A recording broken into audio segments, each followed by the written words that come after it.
Here at the Stars by James Hogan, a novel about man's place in the universe.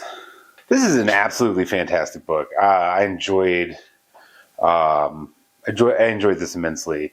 I'm just going to say a few quick things about this. No spoilers. One of the things I had been told about this book previously was that it was Hogan's response to Arthur C. Clarke's 2001: A Space Odyssey. This is this is a hearsay, whatever. I didn't actually read these comments, but from what I understand, Hogan was not entirely impressed with 2001: A Space Odyssey. Felt that it left a whole lot of meat on the bone. And Hogan decided, if you're going to tell the story, you need to tell it a different way. And I guess that was his attempt. It doesn't seem as blatant necessarily as you're reading this book. There are elements of it that definitely feel like elements of 2001, especially with the Haywood elements. And going on into Clarke's later books, in 2061, Haywood Floyd is back. Either way, independent of that, this is essentially a straightforward expository novel. And it's not necessarily deeply creative in its exposition or in its prose. Very dry, standard prose.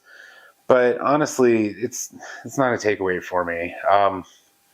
I spent a really huge part of my life reading really dense literature and all kinds of crap like that. And, basically just doing it for youthful street cred and getting it off my list. And as an adult, I'm so happy to eat up candy like this. This is absolutely candy. And there are two other books plus maybe some additional tangential books in the series. I'm not totally sure what the status is on the latter three books, but I know for a fact that this is followed by two books. I've already started reading The Gentle Giants of Ganymede. I'll probably have some things to say about that at some point, but just generally, I want to comment on a few things. I know that from a writing perspective, and from a teacher's perspective, think lit school roundtable.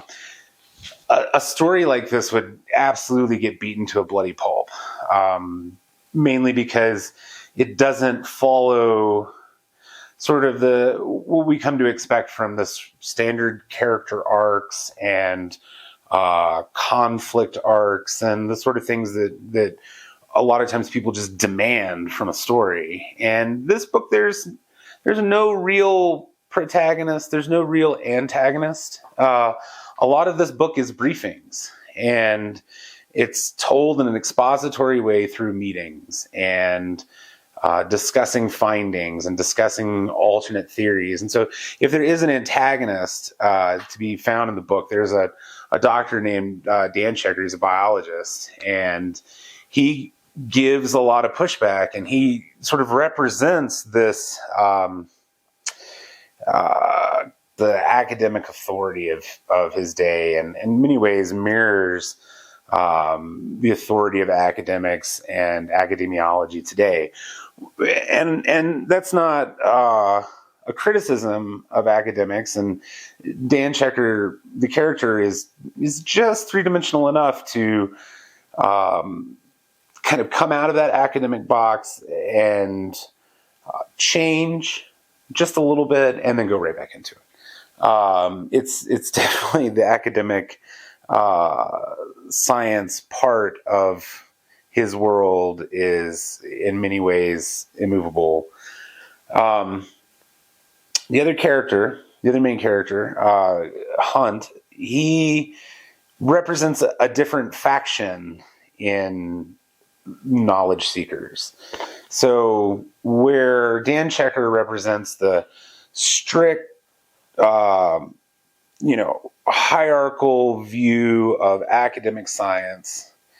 Hunt is an applied scientist, but he has a way of examining large sets of information that are outside of the single wheelhouse of a particularly specialized scientist. And he has this uncanny ability to just put the pieces together. So a lot of this book is direct commentary on the way that scientists tend to specialize themselves into a corner, where their knowledge is vast, but it is extremely limited. And one of the key issues in the overall pursuit of knowledge is understanding that because somebody is an authority in one thing, they can be very dismissive about the potentiality of other factors. And this comes up a couple of times in this book, and it could be the conflict in the plot. Although conflict is a word that I really can't use with this book. This book is about well-meaning people trying to suss out a mystery in extremely competent ways.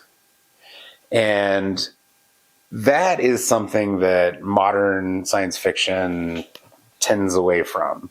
The competency porn of Star Trek: The Next Generation. That's the sort of thing that you can find in this book. And I'm assuming that it's carried out throughout the series. So all in all, this is the first book I've read by Hogan, and I really liked it. It's candy.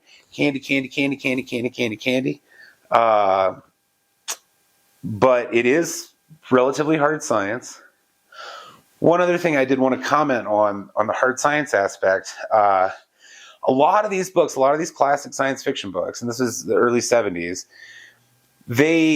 when you read them, you have to disregard some of the scientific information that you now have as a person in the 21st century. And I like that. I like having to be dismissive of knowledge that I now have in order to embrace a story and the scientific facts that it's positing in the story. So when you get to the first couple of chapters of this, you'll probably be like me and you'll just be screaming, "Oh my God, just run a genetic screen on them. Just suss it out with, a little bit of, genetic investigation." I don't believe the word genetics was mentioned until about page 80.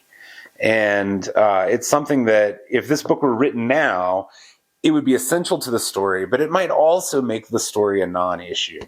The genetic science aspect being something that's lacking as a tool for the people in this book is something that actually holds them back.